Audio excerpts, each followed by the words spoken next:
into the nitty-gritty behind monsters from different lore.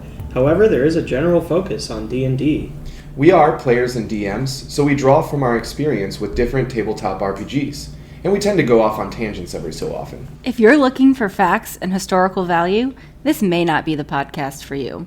But if you love discussing monsters and all of their potential, just for fun, then we got you covered. Adult content warning, and with all that out of the way, my name is Dylan, and I'm joined once again by my two brave monster hunters. I'm Alex. And I'm Melina. And this is Mornings with Monsters.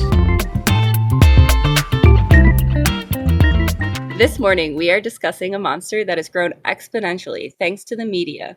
That's right, the Mind Flayer. Mind Flayers, also known as illithids, meaning mind ruler, are humanoid creatures with octopus-like heads. They hold great understanding of their psionic abilities, which makes them terrifying to any and all sentient beings. Not only are they able to control minds, they also feed on one's mind while still alive. Lithids, guys. Mind flayers. Yeah. Illithids. So... That's a minor description. Yeah. Minor, that's such a small thing. Yeah, like one face of the jewel that is a lithid. Yeah, but... Like, we're just saying, it's so hard to write a description on a creature that is... It's just so intense. It's so intense. It's so intense, and they're probably the most popular creature in the fantasy realm right now, just because of Stranger Things. Yeah. Which, we're not gonna, super hit on today, but we will look at, slight differences. I'm the only one of the three of us who has seen the show, which probably is for the best, because we don't want to focus exactly on that, because there's so many. There's just so much about them. Like octopus heads, the first thing I thought of when I heard octopus humanoid, it reminded me of the Oods from Doctor Who. And Yeah. I'm like, they must have been inspired. That's crazy. You know, I wonder if they were, actually. Maybe they were like, let's do mind flares, but with, the opposite alignment. Because, the Oods are so very, yes, sir. You know, they're very, polite and, well-mannered. And, well, I think in most of their depictions, but... Sure. But yeah, I mean, they look very similar. They just wear suits instead of ominous cloaks. That's true. Oh, you know what I did? I read this and I thought it was the grossest thing. Their skin is it's specifically supposed to be extremely recognizable. It's mushy, gross, almost just a wound, but as skin. I was likening it to that white phase when you start healing, like a burn or something like that, and it's white and spongy and soft and wet. Gross. Yeah. Yeah, I wonder, did it say why it's supposed to be recognizable so people don't fuck with them, or? I mean, I don't necessarily think it was anything that they were trying to make themselves different.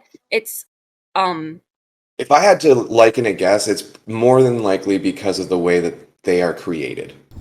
Yeah, I don't know much in a pool, basically, of Yeah, they all start out as the illithid head, but as a tadpole. Yep. And they swim around in the goo that the elder brain lives in. Yep. And then they have this cycle, and I'm gonna botch this, so let me read it. No worries. It's complicated. It's a hard word. Ceramorphosis is the change that they go through. And so what they do is they take the head from the tadpole pool and they find a host body. So it can be they like to use humans, drow, anything humanoid, and they place the body or the head on the head of the body, and it just totally changes the physiology over the course of the change. Yeah, I saw that the mind flares, it's frowned upon in most of the hives, but a lot of them will take their tadpole form and actually fuse them with monsters and other kinds of things. I saw one that they made a slime chool or whatever, like kind of like that, or like there's this one monstrosity they create through the Underdark gnomes. Um, yeah, that's I know, right? So like when they combine them with that, they're like these crazy sentient like whipped dogs basically of the like that's how they interact with them. But It's funny. yeah, it's crazy. The source that I read said that that was like very taboo experimentation Yeah. in their culture. Yeah. That was correct, absolutely. Okay, not to like bring Doctor Who into this again, but now I'm like, wait, are they closer to Oods or Daleks in the beginning? Uh What? they they look like Oods, they act like Daleks. I mean, Yeah. they are very similar. Forms, I would say, are closer to like the appearance of the Daleks in their like Oh fleshy yeah. grossness forms, where it's just like this mauvey green, oozy, moist, soft cartilage. Ugh. I So refuse to even acknowledge the true form of a Dalek. I know, right? Exterminate. So gross. So Um, I think this is a cool monster. I mean, coming from the Kobold, which has like deep like ties to Germanic lore and like they're an ancient monster. This one we can pretty much date right back to like Gary Gygax in like original D&D. And we even have like full books of lore. I mean, the Mind Flayer and the Illithids are just the Mind Flayer and the Illithids. There's no other like uh, creative like they've There's no probably been variant that we came from. exactly, yeah, and pretty much whenever they're used as they come because they have so much lore and backstory. But it's funny you say that they're like the Daleks because I didn't realize that they essentially were space pirates that conquered the entire multiverse. And the most interesting thing that I found was when they were finally like at the brink of inevitable defeat. They conquered time itself and went back in time and seeded their own existence, so that they basically created a time loop, so that the Illithids always are and always will be in some form or Wow. another. I was like, That's that's one way to keep your species going, right? So tell they're me their about it. own creators, which is like it's described as like incomprehensible to the average human mind. Like I'm like, yeah, kind of, because We like have you're your own grandfather. right, we do have that paradox. It's called the grandfather paradox. Yep, it's crazy. super Yeah. cool. I mean, that's also I think how we can get away with seeing these mind flares in like a D&D campaign, for example, because they've conquered the multiverse and they've been defeated, and so now in this cycle of existence they are lesser and they've been basically pushed their backs up against the ropes. So you find them in places like the Underdark or in colonies or smaller planets. But they're on multiple planes of existence. Originally were conquered. They conquered the entire, conquered and enslaved the entire, multiverse and all the planets and everything. But there's also like in later lore, there's depictions of like the Gith defeating them. So, and then there's like a realm of eternal war and things like that. So, I mean, it's really where you're drawing your information from, which was kind of Yeah. the hard part about figuring out exactly what happened. Yeah, because I mean, if you look at D&D as a linear path, it muddles certain creatures as you walk through the versions because, and especially Illithid, since they are from such a far back version of D&D, they've gotten the fanfic fair and they've gotten redesigned and they've gotten boosted and they've gotten nerfed and stuff. So like we've Yeah. seen 12 different versions of like one same Illithid. I saw a And like description somewhere that said that they once had like they were described to have beaks or of some Yeah, type. like a heard that too, yeah. that's weird. So like I'm pretty sure they don't speak, right? It's all No, they only use telepathy. psionic communication, yeah. That must be a hard life. I mean maybe, but to them it's probably normal. Yeah, I mean, I have read I think 21 of the Legend of Dritz books, and there are a lot of mentions of the Illithid because they live in the Underdark with the Dark Elves, but they will also enter into positions of slavery under the Dark Elves. They never go into the position of slavery where they're like mining rock, but they will allow themselves to be called a slave by a Dark Elf as long as that position is close to a matron mother or another person of great influence in the culture. Because like you think about a physically weak race like this who only communicates with their minds and literally foregoes the training of magic on purpose. You know what I mean? Like they're not going to go and wage wars. They create too slowly to like repopulate fast enough to have like a long-standing battle with anyone. But they're brilliant and they're really, really tactful. So they can get into a position where they're whispering and they're manipulating, and all of a sudden your whole city falls and you're now an Illithid conquered area. Yeah, they are. I mean, geniuses. I saw it described like they use scientific tools that no one else understands, and it's like, well, okay. They didn't really go much more into detail about that, but I always thought that was interesting. But you touched on something I wanted to mention, that they forego the magic training, and it's I liked the description of the rest of the colony views them as like dangerous eccentrics for wanting to learn magic, and they're almost always like killed or exiled. They're called Alhoons. Alhoons. The Alhoon is the Mind Flare Lich when they have to take another form of like self-preservation, right? So they we should get into that. Yeah, I figured you would like the Mind Flare Lich because that is a cool thing.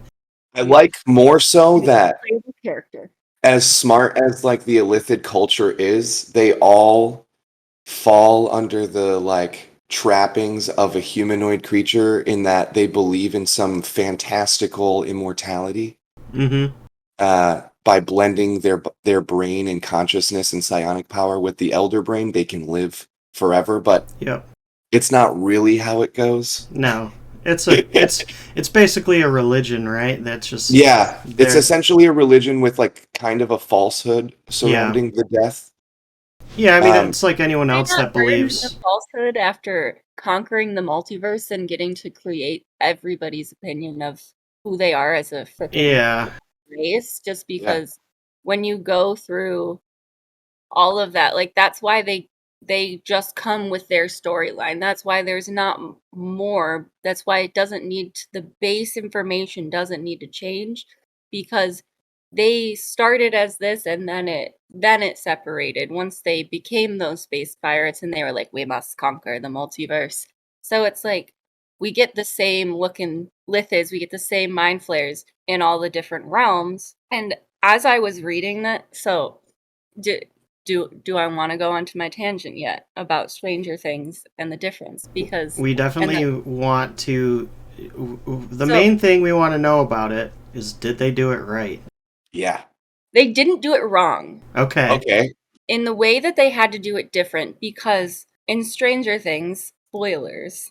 We should probably do that, huh? Spoiler alert. Well, now's your spoiler alert. I mean, now's your spoiler alert if you don't know that Vecna is a human that became a mind flare. Yep. That tracks. Yeah, so instead in Stranger Things there was this young boy who was so internalizing his rage to the point that he started to gain these psionic abilities, and he realized that he could like flicker lights and like have these different type of like telepathic things where he could control his parents and whatnot, and then or like put images in their head. So that's when he was like a kid, kills his whole family by, sucking their brains out, and it destroys their bodies. And not sucking their brains out, he's like sitting there like a child, like super creepy, like He's just like crumple them or something. Yeah, and essentially it's like they like raise up into the air and then their bodies like like twist and like whatnot, and it's really cool. They do a great job of it. And then the cool thing when you get to that's like the explanation, you finally figure out that Vecna is this kid, and this kid is this nurse that was in the same like facility that 11, the main character, is in, and she has the same kind of psionic abilities. This whole lab was started because of this kid. This kid is number 1. Okay. And this kid, who is also now a grown adult, is Vecna, but he's still in his human form until he does something evil, and 11 pushes him into what becomes the Upside Down, which could be considered, which is probably like the most unrealistic part of the show, as far as like they had to get somewhere from there being no Upside Down to there being an Upside Down and a humanoid looking like a lithid type creature. So they did this weird spiral thing, and his skin got like altered and whatnot, and then he was in the Upside Down looking like this like gray gross creature. He didn't quite have an octopus head, but he has like a spot in his house in the Upside Down where he connects to like this octopus network. So Oh, I that like kind of connects to like the back of his head and his back and whatnot. So I understand why they didn't go for the full octopus head creature, because it when you're already in something with demogorgons and everything, it's like you don't want to add too many more like caricature type things that could come off like too childlike, even though there's children in the show. Yeah. But I think it's really interesting how they did pull a lot from this, but they also made it, I think they translated it pretty well to the TV, like to Okay. to a series. Because So did they just had the one mind flare that was like Vecna taking on the Illithid? yes, Okay. so from what I understand, I might, because we're still in season 4, we're still waiting for season 5, and like as much as I'm a monster hunter, I'm a D&D nerd, but I still only have such a grasp on these creatures. Yeah. Because like I said, we all learned so much just by doing a little bit of research for the Mind Flayers. He controls the Demogorgons in the show. They're kind of like they're in his mind network. He kind Yeah, of I mean sets, that kind of tracks yeah. for yeah, a so mind it's like flare. he's kind of, yeah, he's got the Demogorgons, he's got these other creatures that are in the Upside Down that he'll like use to send as like foot soldiers. Yeah. So they work their way around like they make it reasonable without being like, hey, you created this whole like underworld thing when it's and like all of these creatures just appeared in it. It's like, no, they split like some something, and now there's this Upside Down that was completely empty and just creepy, except there's a mind flare in it who's drawing these demogorgons out, and he's drawing these other creatures out or creating them or whatever the The fuck. show is centered around D&D, right? Kind of, yes. So the boys, like the first scene is them playing D&D in the basement.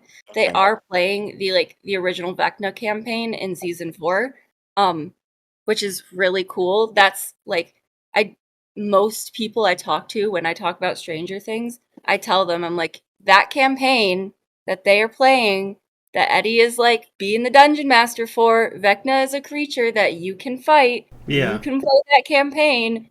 And they're like, that's a real thing. I'm like, yeah. Yeah, but that's what second edition?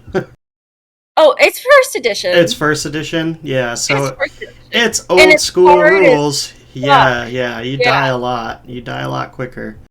what we play is not what they are like. No, we get character arcs and story development. And, Exactly, and it's like yeah, they're definitely like a little looser, but with their how they play, but they don't like butcher any D&D rules within the show yeah, as far as like them talking D&D. But it's I have never had a nerdy thing given the respect that it deserves. So like watching dice being rolled and filmed like it's the end of a sporting event, I'm quality. Yeah. Yeah, I think that's really Anyway, cool.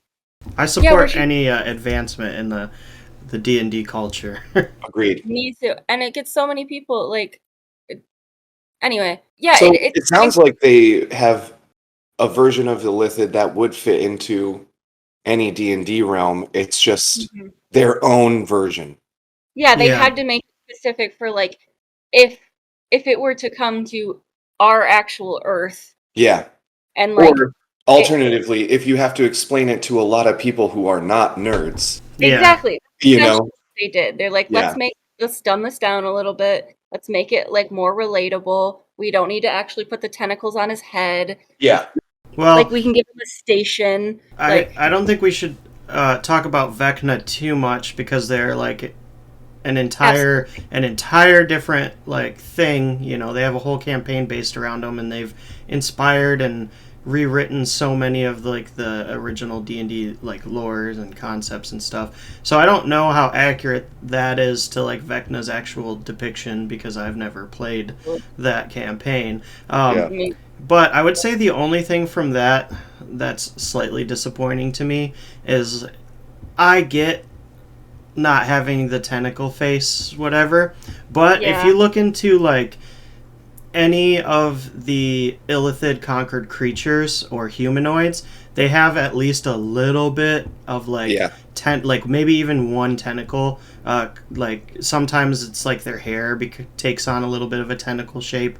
So I'm like, that's the one thing that really would have sold me on the whole. Hey, they're a mind flayer. If they had like some kind of tentacle-like feature, even if it wasn't the full mouth. Okay. I'm gonna share this picture with you because so he's got okay, yeah, I kind of see that. tentacle necks, but they're just not loose tentacles. Yeah. They're like they go back into his body. Okay. I mean, while I don't dislike it, I will say that like right off the bat, I would not imagine that was an Illithid. No, it doesn't scream mind flare. Really fair. It's definitely more like lich. Yeah. Like maybe. Yeah, and he's probably closer to like a lich version, but well, maybe that will be our third episode since we need an endgame boss. A lich, yeah. But we also never see mind flayers without fancy cloaks on. That's so, true. Like, it was like mentioned a few times. Yeah, they always have like them. I do imagine that their bodies are this kind of deformed, gross, fleshy. Like I do think that they got like the body and the fleshiness right. I don't disagree with like the actual head. But and like usually I get that's why what they had to do it because of like the TV. But yeah, that's all. I think overall they did a pretty solid job. Without knowing like Vecna's entire storyline, because as far as I know, Vecna was like an enigma. So maybe they conquered the state of being of an Illithid and took on the traits that they wanted from it without taking on the ones that they didn't. You know. Does he eat brains? He's got to eat brains. Does he eat them? Right. He like I don't know exactly the way that the when they describe it, I don't know if they like physically eat the brains or they like feed on the intelligence because they really only feed on other intelligent creatures. Yeah, they have to absorb. Well, as far as like mind flayers go, they have to absorb like the brain of a humanoid creature, and if they don't do so in like I think it's 4 months, then they die. But I know that their tentacles, which is part of the reason why they need those tentacles. They have like these glands that secrete like things that dissolve and help them eat the brain. So yeah, because what happens is like if you get close enough to an Illithid, they will let off a psionic blast that basically paralyzes you, and then their tentacles wrap your neck and head and wiggle into like orifices to get to your brain and start liquefying it. Okay, gross. Yep. Super gross. They don't quite do the orifice entering, but they definitely get wrapped. I mean, It's a Netflix show. It's it's not hentai. It's not rated R or not rated X. Yeah. All right. Well, before we. So, Oh, go ahead. no, I was gonna say we already answered. We pretty much already answered where we first see them because they're not first seen anywhere other than with D&D. Well, where have we first seen them? Like, oh, okay. Where did we first see them? That's Yeah. fair. For me, it was in the Forgotten Realms books. They're terrifying and manipulative, and there's a lot of lore in the R.A. Salvatore books. He writes a Legend of Drizzt series, and for people who don't know, Drizzt is a dark elf who is not evil, and follows a good goddess named Meliki, and in his journey to separate himself from the culture and ways of the dark elf, he has seen a whole lot, and that includes being taken capture and being a slave to an elder brain. The Illithids in the book preferred elves or dark elves because their fingers are more nimble for the brain massages. Yep. Which is creepy and gross all in its own right. Yep. That was the other thing. I'm like, Slender Man with a Yeah. Yeah, 100%. Yeah. My first experience with them is not as cool. I've never faced one in a D&D campaign, and I haven't seen Stranger Things. I have used them, which we'll talk about. But I guess the first time, like, I've seen pictures of them when I was first getting into like D&D and stuff. Like, as soon as you jump into the D&D, gaming world at all, you pretty much instantly know what dragons, beholders, and mind flayers are. So that's probably where I first saw one or heard about one. But the first time I saw it used, and used pretty cool, was like Critical Role Season 1. Yeah, where they were in the Underdark. I think I told you they found one that was like basically wearing a tinfoil hat and was separated from the rest of the hive. And I'm gonna have to watch this. Yeah, it was cool. It was definitely different, but then they're basically traveling around with this mind flare that everyone else is like, why the fuck are you with this thing? Yeah. That's how I imagine like a normal campaign would go if someone decided to be a drow. Yeah. Like, why are you with this drow? Right. Like, maybe your drow is good. Maybe. But like, that's one thing in Forgotten Realms that makes it so realistic is like xenophobia exists.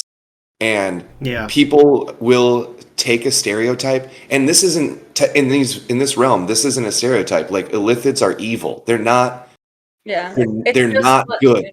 It's not something that they choose. It's not something that they like trauma into. Like, they are raised on domination, and they are created by domination, and that is what they want. And they're part of a hive mind, so yeah, it's like they don't really get a choice. They're already part of this elder brain that is inherently evil. Yep. So yeah, they're going to be inherently evil. And that elder brain, is a maybe 1,000-year-old illithid that has like gone through the specific transformations at a luck of the draw kind of change, and it's meant to make other illithids comply with the hive mind. So. Oh, exactly. I want to talk about the hive mind. Like, I have some cool thoughts on it, but I want to save that for the misunderstanding. So I'll hold that for a few moments. But well, we did answer our first question if they are inherently evil or good. Yeah, I think so. Melina, did you say where you saw him? First experience with the mind flare? I'm guessing it was probably like my actual first experience was probably Stranger Things. Okay. I'm sure that I heard about them because I like learned about D&D years ago, but like. Well, you fought one. I don't know if that was before season 4. Well, yeah. So we fought one that you threw at us, but like we didn't even know it was a mind flare because we killed it so fast. We killed it so fast. Our party was like. You're like, shit, danger! What's this? Extreme danger! What the fuck is this thing? And then we like all rolled really high on our initiatives. Yeah. And then like obliterated it before I, it got a chance to live. I thought I had such a cool encounter set up for you because it was very like Mind Flare-esque, and it works, and I can't tell you everything about why it works yet. Of course. But That's those secrets. Right? The Illithid was in disguise as a wizard, and he was working with a paladin, and I had the encounter set up so that I knew you guys were going to immediately kill the Mind Flare, because you as players knew it was a Mind Flare when you saw the picture. Your characters didn't know what the fuck it was, but you could still justify kill this fucking thing. But I had it set up, the paladin had like a instant full health res spell. So, like, all he had to do was not be fucking stunned and restrained and fire chained down for one round to bring the Mind Flare back up to full health. LOL. Yeah. R.I.P. Paladin, Illithid, and now Storm Giant to that tactic. Mm-hmm. Yes. You Please. affliction specialists, you. Yeah, you guys really stack those fucking conditions on top of them. Buffs are the way to go. I have to say. Yeah, no, they fought hard, to be honest. Like, I had to try and be creative, but like as soon as when I played D&D with these guys, it's like, all right, it's the DM's turn. I'm stunned. I do nothing. Now it's your turn. So I never. There's not much I can do. We're scared of you touching us. If there's any tip for new players, it's trap the DM. Trap him hard. I'm gonna create a ghost that can't be stunned or restrained or something. Was it we were like explaining it to our mom, and she was like, oh god, what question did she ask? She was like, do you ever have to just like make stuff up? Like, are you ever thrown? I'm like, oh, we love stumping the DM. We fucking love throwing the DM. Yep, that's the goal. Right, yeah. Yeah. I don't know. I try my best to be unstumpable. I can think of like...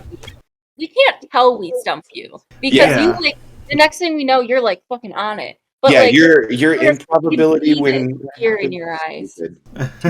It's just a bit of fear, a bit of page flipping.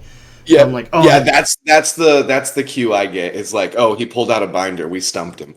Yeah, well, I try and have like I do have a lot of like stupid backup stuff that I wrote that, you know, I almost never use, but until you're like, what was the noble house of this region 150 years ago? I was like, I do actually have that written down. Give me fucking 30 minutes to find it.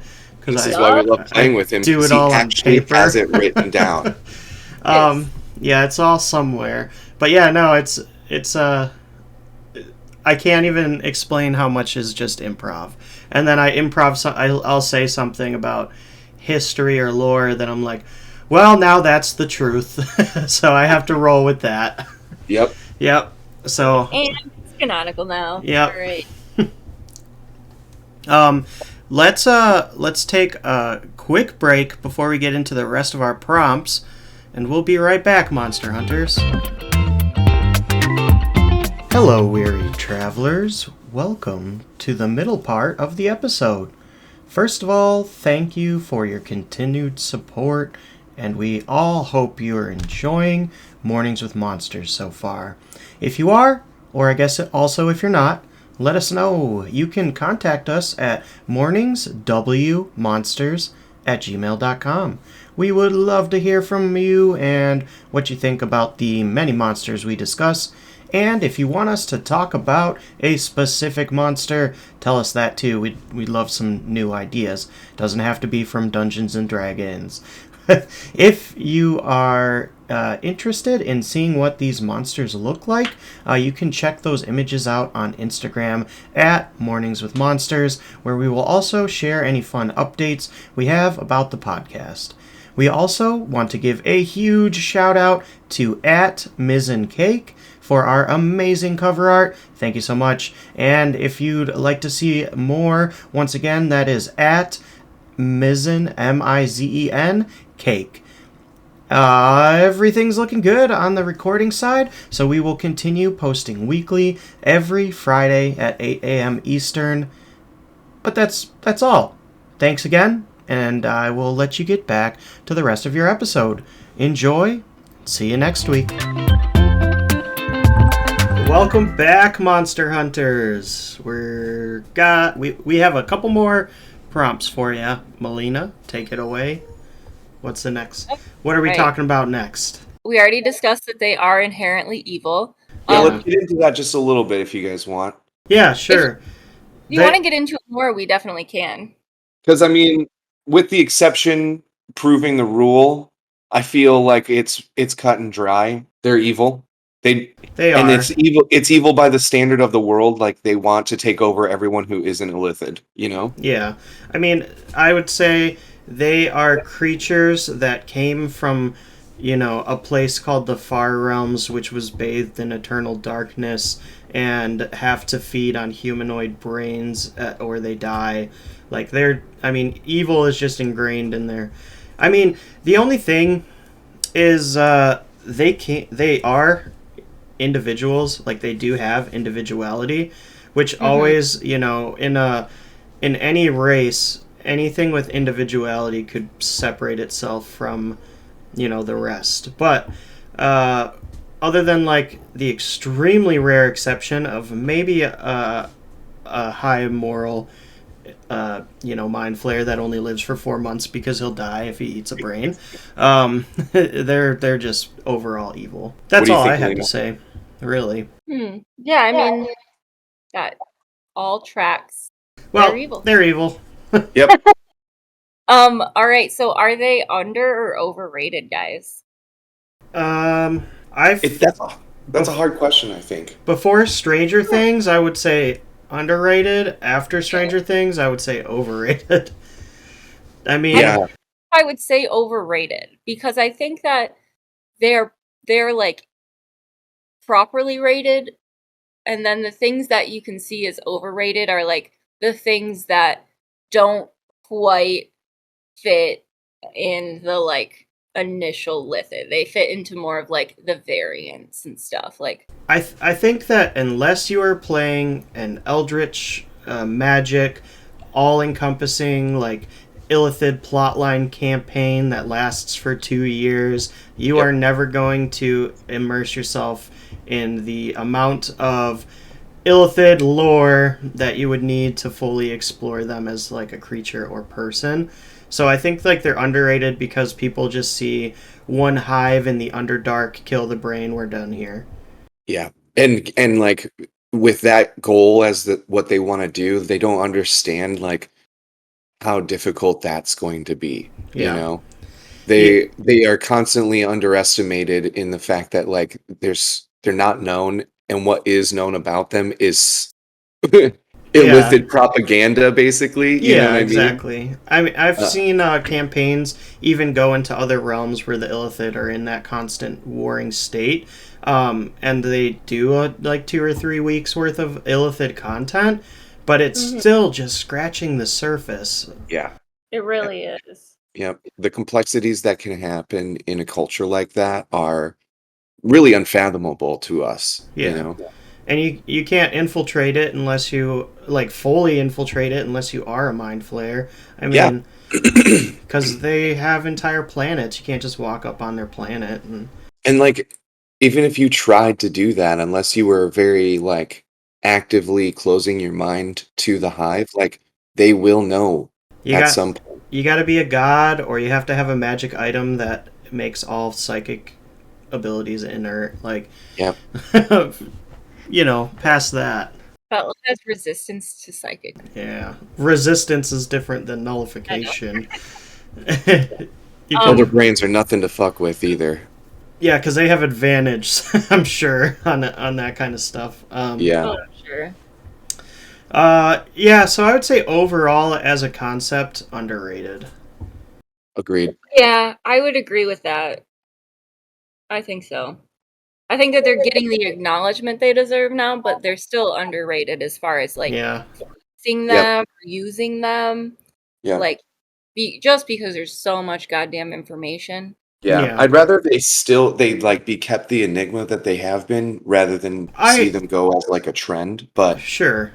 you know, Yeah, I mean, it would be real hard. We'd have to have. I mean, I'm sure there is, but like whole fan clubs for mind flayers and like a whole book campaign setting of like, the far realms or something. Mm. it would Just, be kind of cool to set a campaign as a party of mind flayers trying to like I thought about that too. Yeah, infiltrate. Yeah. We'll talk about that later. yeah, yeah. I guess next one is head. What is your headcanon for mind flayers? Hmm. My headcanon is just like usually evil, like robed figures content to dwell in like the Underdark and essentially like control the minds of any kind of creature they can find to keep their existence going. Um, Generally, when I think about them, I don't think about them conquering worlds, which is maybe something new that That's interesting. I've changed since researching them. But Yeah, I do see them like striving to control, but basically an ominous looming threat that's always somewhere in the Underdark. yeah, I would say that mine is a little bit more insidious. I see them as like a seeping smoke. They are that ominous and like secretive culture that kind of sits behind all of the drapings of societies that they can encounter. But I do see more ambition, I guess, Okay, because I would assume that like the hive mind needs more nourishment than what we can understand, and through the means of conquering is just feeding the hive sure, either with like nourishment or with more bodies to create more lithid. But you got to start doing that somewhere, and I see that in tiny finger tendrils of like singular or maybe double illithid influences in a court here and yeah, there, and really trying to bring the downfall of the society on a whole, but like through, I don't know, like three human generations instead of, sure. you know, something so swift as like a coup. Kind of like creeping in slowly and slowly, and then all of a sudden, boom, we're here and we're taking over. Yep. Okay, Yep. And you don't even know that that's what happened. yeah, It's just, it went down. yeah, that's cool. I like that seeping smoke. Hmm. It's beautiful. It's definitely where my mind goes a little bit more towards that realm. I don't see them as quite as complacent. Like I think there's always an angle. There's always a where what can control, what can I get my hands on. I think that's always a factor for them. 100%. All right, misunderstandings. Oof. Dylan, take us away. Yeah. Okay, so I have a big. I'm gonna focus on one key thing for the mind flare, like the way they operate as why they're misunderstood. Because I had a slight misunderstanding before doing a deep dive into them, and that is the hive mind concept of the mind flare. So like hive minds in general are a bit confusing and Yeah. even like convoluted in some cases. Um, but the mind flayers are pretty straightforward with how they work. And like originally, when I think of like hive mind or like a hive of mind flayers, I initially thought like okay they're constantly psionically connected and they can all see like what the others see through their thoughts essentially, but I feel like that is actually a little off. Yeah. They essentially communicate what they want to communicate through a Wi-Fi network. I say Wi-Fi because it's the easiest way to kind of It is. explain it. Yeah. Like a cloud-based, Yep. sharing thing. But like in more powerful mind flare hives, they can actually have their elder brain in the astral plane and connect to it, interdimensionally, Yep. which I thought was interesting. But they can do things like provide stored memories, so they can basically be like, "All right, like Here's a Harry live Potter, stream. like here you go, this is what I've Yeah. seen," which I thought was really really cool.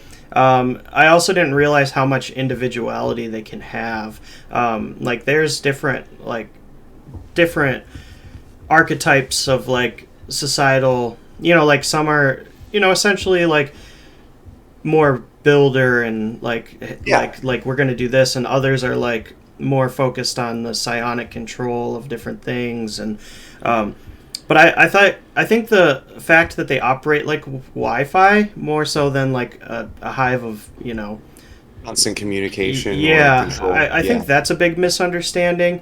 Also, a little fun fact for this: the elder brain can actually remove parts of itself, creating a brain golem, so that the hive can travel further and Yep. essentially use them as like a mobile hotspot. Yeah, like a boost signal. Yeah, I thought that Yeah. was crazy. It's pretty nuts. But yeah, I think people are misunderstand them because they don't realize like one could break away and Yeah, they're cut not off its drones. connection. Yeah, Right. Yeah. Yeah, I like that because it ties into what I was going to talk about, and how that a lot of people see Illithid as a, a singular construct, and when in reality they are actually a mixture of Illithid brain and host body, almost like a parasite. Um, and like it goes far into their personalities. And in the lore, it's not documented for a reason because the Illithid are so individual that they have tics or reactions to certain stimuli that their host would have, which I would assume would seep into their personalities, like you were saying. Like sure. maybe a host who was a renowned carpenter became an Illithid, and so he starts to work on the architecture of their surroundings rather than his dominion over psionics.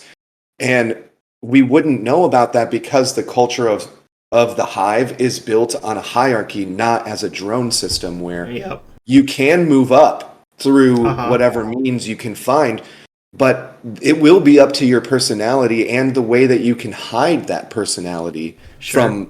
from the hive when you do connect to it. And it's an interesting aspect of the lithids because they're not a single entity split into like arms and legs that go out in the Exactly. world, you Yep. know. Yeah.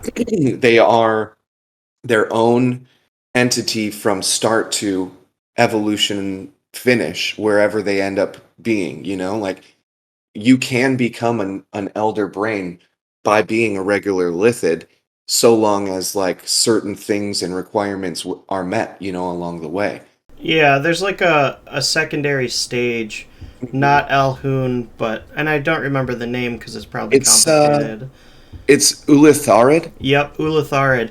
The Yep. Ulatharid can eventually become the Elder Brain, which is Yep. like one in every 10 hives ever have one, but Actually, it's less than that. less than that. Okay. So Yeah. it's Oh wait. super rare, but Yeah, it's 0.1%, yeah. So which is crazy. yeah, I mean, like to complete your life cycle, the chances of going from tadpole to an elder brain is 0.1%, It's and probably so even many lower, things. percent of the ones that are actually able to achieve that elder brain Yeah, status. and that's probably due to, you know, other illithids like personal goals and how willing they are to kill someone, you know? Yeah, exactly. So yeah, I think the only other thing I wanted to say about maybe why they're misunderstood is they're really fucking smart. They're really Really really smart. smart. And like I think people think, oh, they just use mind control. It's like, yes, but the mental capacity it takes to have such powerful psionic abilities is crazy. So Yeah. I mean, they're super super smart, and they take over like the hosts of different things. I think what's really interesting about them is they are evil to anyone else, but they have their own set of morals, and Oh, they will absolutely. not shy away from exiling one of their own. Yep. You know. And It's not about like psychic power, psionic power. It's not just like throwing something across the room or like No. shouting in someone's brain.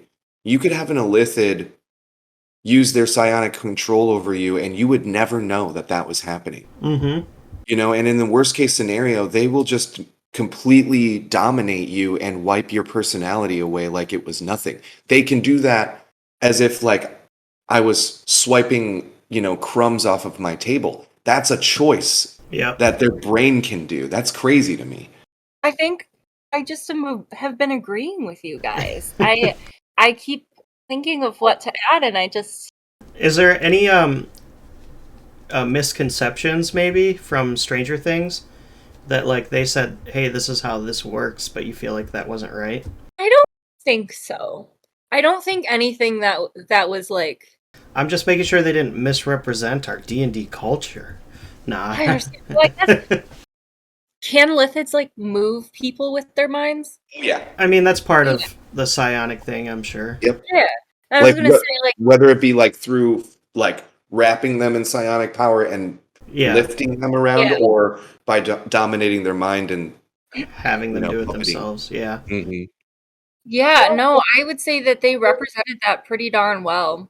That was like, I think the cool, like how they showed the like mind domination essentially was like these kids or whoever's mind would be dominated, like they they they see the clock.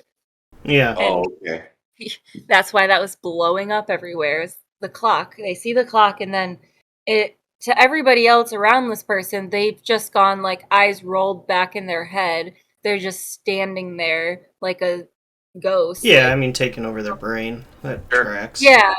And then like inside their head, they are like running from Vecna in this case. But yeah. And until he catches them, and then in the like in their mind he's like physically touching them and like choking them or whatever, and then in reality, in like to everybody else, they're really like being put up on like the top of the ceiling and like being like sucked inside, like does that make sense? Imploded. Kind of, yeah. Yeah, But like, for sure. not to a single point, just like to itself. Yeah, like collapsing in. I mean, like crunched and crumpled. Gotcha. That's cool. Yeah. Yeah. And like the biggest thing that I think that like I'm now recognizing was a good interpretation of I ate your brains, is like their eyes are also like sucked inward. Oh yeah, okay. Really creepy. So I feel like they actually did a pretty good job at alluding to the illithid, but creating their own character. Yeah, exactly. And that's why I don't hate on it too much, because I'm like, I think everything that they changed, I think they had a good reason. And at the core of it, they didn't represent anything in a way that was like, are you fucking kidding me? And I mean, we have to remember that if something based on D&D is going to change something, the big thing to take away is that D&D is a concert of your mind. We come together to collaborate and build a story, and it might not look exactly like another one or act exactly like another one, but if the spirit is there and you're having fun, that's really what creates something iconic for you. Yeah, I'd probably get ripped apart by some hardcore players by letting a paladin and a mind flayer fight together as one. 100%, but at the same time, like, I'm here for it because who knows what the mind flayer did as far as manipulation and convincing, and the paladin is something that is also very misunderstood, in my opinion. Yeah. Paladin would be a fun episode. But if anyone from Stranger Things is out there, we'll take that sponsorship and maybe do a Demogorgon episode. Also, if you sponsor us, we will watch your show. I think I can say that. I'm still waiting for season 5. I'm still waiting for season 5. Yeah. Like, Dylan will watch your show. I think Waiting for it to finish. I'm waiting to binge it all. Two out of three of us will watch your show now, and you'll get a full deep dive. Shit, we'll do a 10-episode stretch if you sponsor us. We'll find Saying it now. Bring up in Stranger Yeah, Things. we'll do 3 them. out. So, yeah, I mean, there's only like 5 so far, right? So we can do that. Yep. Okay, I think we have time for one last prompt. Cool. Our last prompt. All right. Well, it kind of goes hand in hand with what we're talking about. How would you like to see them used in media or gameplay? I know they have been used in media. Ooh, my favorite question. But we've already kind of hinted at different things that we would do with them. So, would anyone like to go in depth on that? Our of DM course, line. of course. I can't go into how I'm going to use them or potentially. I mean, who knows? You might never see them again. I can't say. But I have this campaign idea of a party of Alhoon outriders coming together under like the instruction of an Ulatharid outrider, or Alhoon Ulatharid that's like, I have a way to get you back to the far lands to infiltrate the Interesting. So like playing as a party of Alhoons, or like even like maybe one's like an Alhoon Lich or something, and you guys would go into the societal structure of the Mind Flayers and try to take it down from within. Maybe like finally ending the loop cycle of like mastering of time. I think that would be a really interesting like end game arc to it. To take down the Illithid threat once and for all from within by its own people. The only downfall of the Illithid are themselves. Yes. Kind of thing, That would be very poetic because the cycle would be the end of themselves. Yep. The only one who can break the cycles. Yeah, I think there would be a lot of interesting like, personal like conflict and stuff like that. Yeah, I would have to imagine having a party that can all telepathically communicate with each other? You would have to. That'd be the only way. You'd have to. But it would also be like, what would the party know how to telepathically communicate without letting the hive know that they're there? I would say that they are like Alhoons that have been exiled from separate hives for this reason or that, so they've already like cut off their connection, and maybe they even create a their own network, or maybe like the Ulatharid that's giving them this task has like a altered brain golem that comes along with them to like strengthen their psionic. Maybe he's able to like create his own network or something. Yeah, because like essentially this Ulatharid would have like the option of becoming Elder Overmind, but has not done so because he has chosen not to. Yeah, something like that would be really cool. That would be dope. In this case, you can really think of it like Wi-Fi. Yeah. It's like each cloud. I have this mobile hotspot for you. It's password protected and has its own VPN. Just type in brain matter with the @ sign as the A's. Yes. No emojis, please. It will break the. Right. I think that's how I would like to use them. I have a really cool concept of, or at least I think of how I'm gonna, use them in Eridus at some point. But that's a whole different thing that I can't get into. Play one that learns talk. You want to play an Illithid that has a quest to learn to speak common? That learns how to speak. Like with its maw?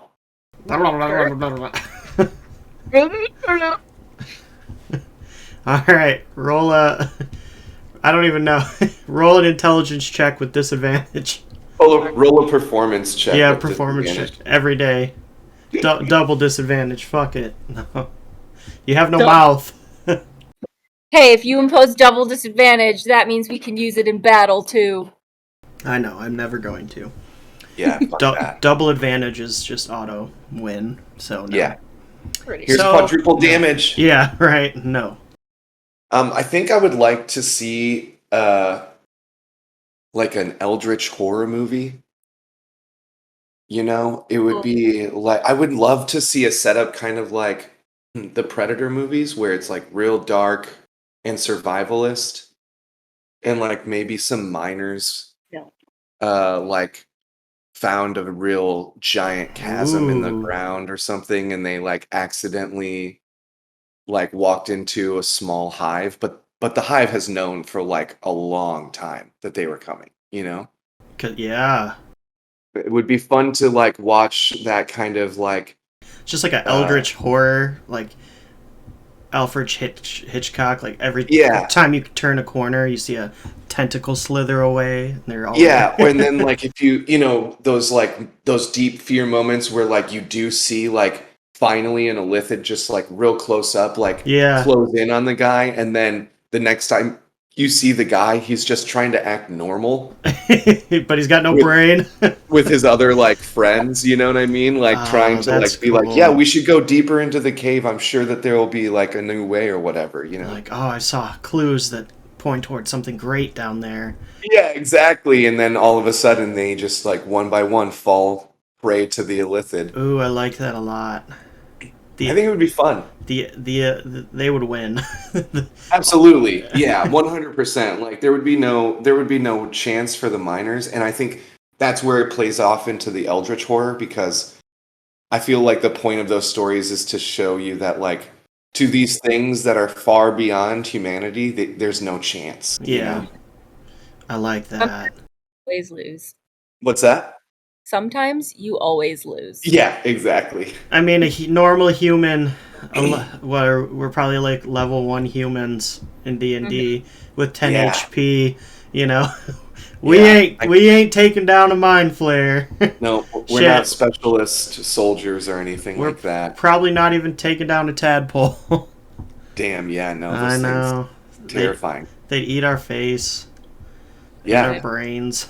it'd be cool. I think it would be a really nice dark movie, you know, not Yeah. much to see, but like a lot to feel. Yep. That would be- That old school horror. It's more about the threat you don't see, Yeah, like the Yep. Jaws concept. yeah. I was actually just watching an interview with Jordan Peele about that and how he feels like every time he does see the monster, he's like, "Yeah, that's not as cool as I thought it would be." You know what I mean? Yeah. But like the fear of the mind Mm-hmm. is so powerful that you throw people, if you throw 100 people in a dark hallway, they all are going to confront themselves with what What could makes be. them, yeah, whatever would be the worst thing for them, you know? Yep. And that's human nature. Yeah, exactly. I mean, you're alone in a house. Sometimes you turn off the lights. You're like, I gotta run up the stairs. Gotta go. Literally did that last night, closing my blinds. I was like, and Run to the bed. I have to close these blinds because obviously there's a stranger standing outside my window. There's an illithid outside, and the only thing Yep. protecting me is the blanket. Right? I mean, the blanket protects you from everything, so. Yeah, exactly. Oh. That's true. It's our shield of faith. Yes. So you want to see you want to play a illithid that learns to speak? Sure. That's that's how you want to do it? Well, I think there's just so many possibilities that like I don't have one way that I like would like to see them. I would love to like use them more in campaign, Yeah. but like that's not really my choice because I'm not a DM and nor do I have the desire or a mind to be a DM right now. I think it could be cool and I mean like one of the reasons why it's hard for me to decide or like because if I like think about it too much, when or if I encounter them in campaign, it's gonna be like, well, are they secretly good guys actually? Because me and Dylan talked about that on a podcast one time. So maybe they're not bad guys, and then I get myself killed. Like, yeah. No. I gotcha. So I'm like overthinking it and just paranoid. I'm very paranoid. I guys. feel like if an illithid was good-natured, they would be forced to make it very clear very quickly. And Fair. you'd have to roll some insight checks to see if they were lying or not, with a very high DC because of their psionic prowess. But Yeah.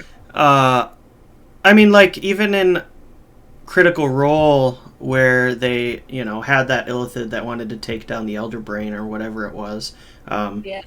like half the party didn't trust it. I don't remember how it all played out, but it probably was, even though it was not striving for the same goals as the rest of its hive. It probably had its own agenda. They still have to eat brains. Yeah, like they can't really get around that. Yeah. They eat brains of less So there is there's like a early in like the Mind Flare lore, on one of the moons around like the planet that they lived on in the the far realms, there was like this there was this civilization of people. They were like essentially these tall, skinny, like bleach white skinned creatures that like operated kind of like dwarves.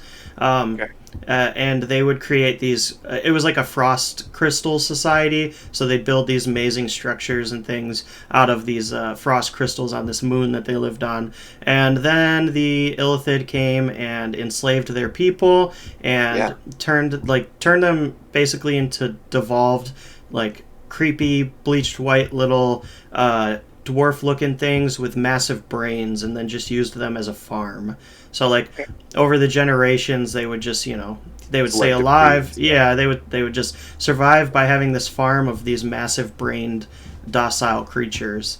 So like I mean, it's not humane, but like they will literally have brain farms. I mean, humane is definitely subjective, and in D&D, like it goes down to this is a brutal world still in like comparison to ours. No matter how like pretty or refined we can make it, like you're still gonna cut somebody's head off and then loot their dead body. Yeah, exactly. Yeah, I mean, even paladins are smashing things in with their hammers in the name of a god that they feel is righteous. Yeah, for sure. Like, you're killing goblins in your first couple days out as an adventurer. Come on. And you don't care. Yeah, it's fine. That's just experience, baby. You don't care about that goblin's grandmother who's worried sick at home. And that's what we're here to do on Mornings with Monsters, is talk about that goblin's grandmother. The grandma of the monsters. Granny Goblin. What a great outro. Alrighty, guys. Unless you have anything else to add, I think that's going to be our episode of Mornings with Monsters, and we will be back next week with an even stronger monster. But we'll see you next time. See ya. Bye.